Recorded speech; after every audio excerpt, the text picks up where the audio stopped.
उस समय विष्णु भगवान का पूजन कर रहे थे, मगर राजा अपने घमंड के कारण उन ग्वाल वालों के पूजन में शामिल नहीं हुए।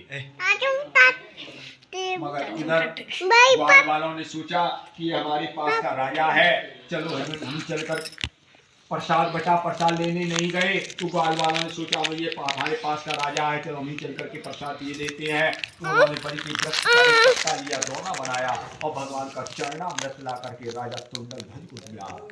कहा कि हे राजन, ये भगवान के पूजन का प्रसाद है। तो राजा ने प्रसाद ले लिया और प्रसाद लेने के बाद इधर ग्वालवाल आपस में प्रसाद ग्रहण करने लगे और इधर उन्होंने राजा ने उसी प्रसाद को उसी बड़ी की वृक्ष की जड़ में छोड़ दिया और अपने घोड़े पर सवार होकर अपने राज्य में आ गए। तो यहाँ आकर के क्या उनका राज्य धन पुत्र सब कुछ नष्ट हो गया। मगर राजा बहुत ही होशियार राजा था, वो समझ गया कि हमने जो भगवान के प्रसाद का अपमान किया था, तो इस वजह से हमारे लिए इतना बड़ा कष्ट देखने को मिल रहा है। जब तक हम उन ग्वाल वालों से विष्णु भगवान का पूजन नहीं करवा लेंगे, तब तक हमारा ये दुख दूर नहीं होगा।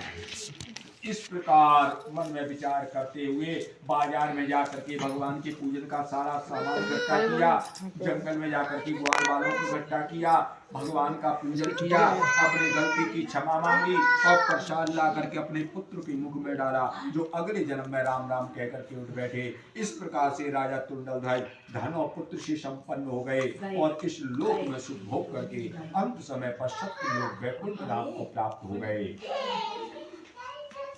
तो सूची महाराज कहने लगे कि जिन जिन लोगों ने विष्णु भगवान का पूजन किया था, हम उनके दूसरे जन्मों का वृतांत कहते हैं, तुम सुनो। जो सतानंद नाम के गरीब ब्राह्मण थे, जिन्होंने धरती पर सबसे पहले विष्णु भगवान का पूजन किया था, वह दूसरे जन्म में सुदामा नाम के ब्राह्मण बने थे। जब भगवान कृष्ण का अवतार हुआ था द्वापर युग में, तो सुदामा जी भगवान कृष्ण के दर्शन करके सेवा करके अंत समय पर सत्य लोक वैकुंठ धाम को प्राप्त हो गए। और जो लकड़ी बेचने वाला लकड़हारा था, वह दूसरे जन्म में राजा निषाद बने थे, ग्वाल वालों के राजा निषाद। जब भगवान राम त्रेता युग में 14 वर्ष के लिए वन को गए थे, तो राजा निषाद ने भगवान राम की सेवा की थी, वह भी सत्य लोक वैकुंठ धाम को प्राप्त हो गए। और जो सत्यवादी धर्मात्मा राजा था, राजा उल्का मुल्क, वह दूसरे जन्म में राजा दशरथ बने थे, जिनके घर में भगवान राम का अवतार हुआ था। राजा दशरथ के पुत्र बने थे भगवान राम। राजा दशरथ पुत्र राम के दर्शन करके सेवा करके अंत समय पर सत्य लोक वैकुंठ धाम को प्राप्त हो गए।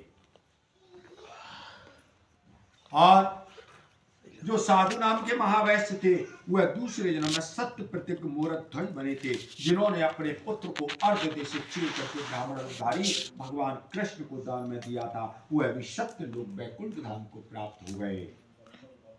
और राजा तुंडलध्वज स्वयंभू राजा मनु हुए, जो भगवान के भक्त संबंधी कर्म करके अंत समय पर सत्य लोक वैकुंठ धाम को प्राप्त हो गए। इस प्रकार से जो मनुष्य विष्णु भगवान का पूजन करते हैं या विष्णु भगवान के पूजन को सुनते हैं, वो सांसारिक बंधनों से छूट करके धन और पुत्र से संपन्न होकर के इस लोक में सुख भोग करके अंत समय पर सत्य लोक वैकुंठ धाम को प्राप्त हो जाते हैं। इसमें कुछ संदेह नहीं। त्रिवाणी खंडे पंचमोध्याय समाप्त। विष्णु भगवान की जय।